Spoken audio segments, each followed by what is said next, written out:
Labą dieną, mano vardas Tomas Krisens. Pakalbėkime apie metalų skirstimą. Neturiu omenyje skirstimo į geležinius ir negeležinius, lengvuosius ir spalvotosius metalus, bet skirstimą prasme dalymo kažkokio gabalo ar visumos į atskiras dalis.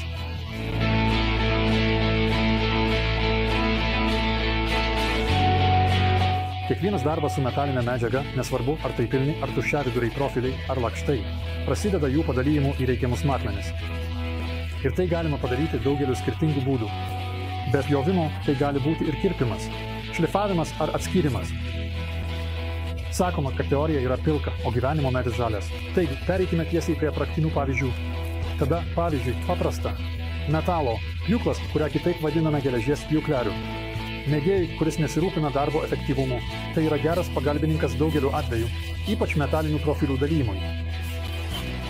Rankinio metalo pjūklo mašininis atitikmuo yra elektriniai pjūklai, ar tai būtų juostinis, ar tiesinis su atitinkama juosta, arba metalo pjūkleliu. Elektriniai pjūklai taupo mūsų jėgas ir leidžia atlikti tikslesnį darbą. Tai ypač pasakytina apie juostinį pjūklą.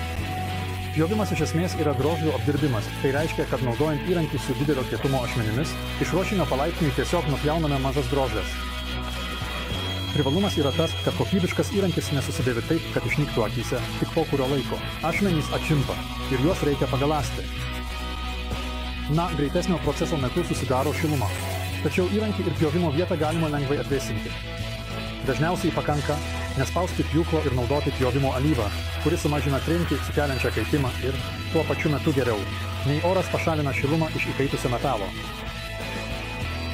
Kitas metalo pjovimo būdas yra šlifavimas. Kampinį šlifuoklį su vadinamoju pjovimo disku galbūt naudojame dažniau nei metalo pjūklą. Priežastis yra darbo greitis.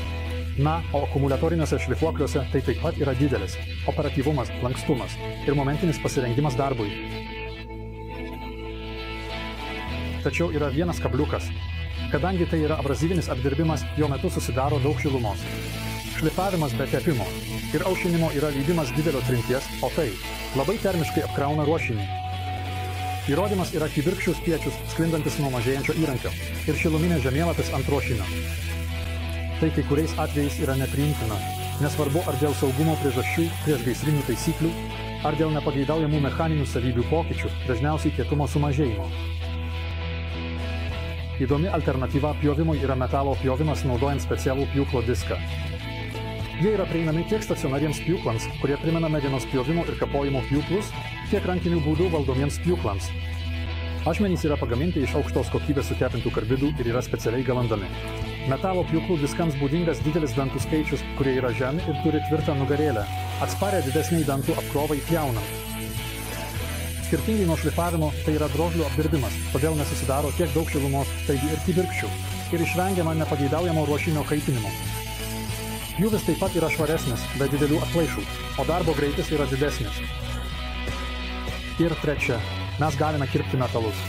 Įprastais atvejais šis metodas naudojamas lakštams, tačiau pramoniniuose procesuose pjaunami ir pilni profiliai. Priežastis yra nepridygstamas operacijos greitis. Namų ir dirbtuvių sąlygomis įprasta kirpti lakštus rankinėmis arba elektrinėmis žirklėmis. Prie stacionarių mašinų priskiriamos lakštinės žirklės arba jų įdomi versija, vadinama diskinėmis žirklėmis. Jos veikia visiškai taip pat kaip konservų atidarytuvas su pjovimo ratuku. Nors pjūvis nėra toks švarus, tačiau jam reikia mažiau jėgos. Prie skardos žirklių taip pat būtų galima priskirti šį įdomų daugiafunkcinį įrankį, kurį gavau iš Unimaco ir prisipažinsiu, kad jį pamačiau pirmą kartą gyvenime, bet sutapimas, kad tuo metu kalbėjausi su stogdengiu skardininku. Ir jis sakė, kad jį žino ir naudoja. Viena iš jo funkcijų yra pjovimas, o vietoj tiesių ašmenų naudojamas formos ašmo, kuris veikia panašiai kaip popieriaus kilamušis. Mažesnis tikslumas kompensuojamas dideliu lankstumu. Įrankis varomas grąžtu ir be pjovimo taip pat gali pjauti, kaip tiesinis pjūklas. Ir žinoma, metalai su atitinkamu lakštu. Jei turite metalo tekinimo stakles, galite pjauti strypinę medžiagą, būtent atskiriant ją vadinamuoju atskyrimo peiliu. Kas turi autogeninio suvirinimo rinkinį, gali naudoti ir pjovimą deguonimi, kai metalas išlydomas. Ir idealiu atveju išgarinamas panašiai kaip pjaunant lazeriu. Jūs patys matėte, kad metalo pjovimas yra gana plati disciplina. Pasirinkti tinkamą įrankį turite pagal savo pageidavimus. Tai priklauso nuo to, ar svarbiausia yra kaina. tikslumas, efektyvumas ar, pavyzdžiui, lankstumas. Beje, būtent dėl to kuriu šiuos vaizdo įrašus. Kai kam jie yra įkvėpimas, kitiems akiračio praplėtimas arba tiesiog patvirtinimas, kad jų pasirinkimas buvo teisingas. Jau dabar laukiu kitos kelionės į įrankių ir dirbtuvių įrangos pasaulį.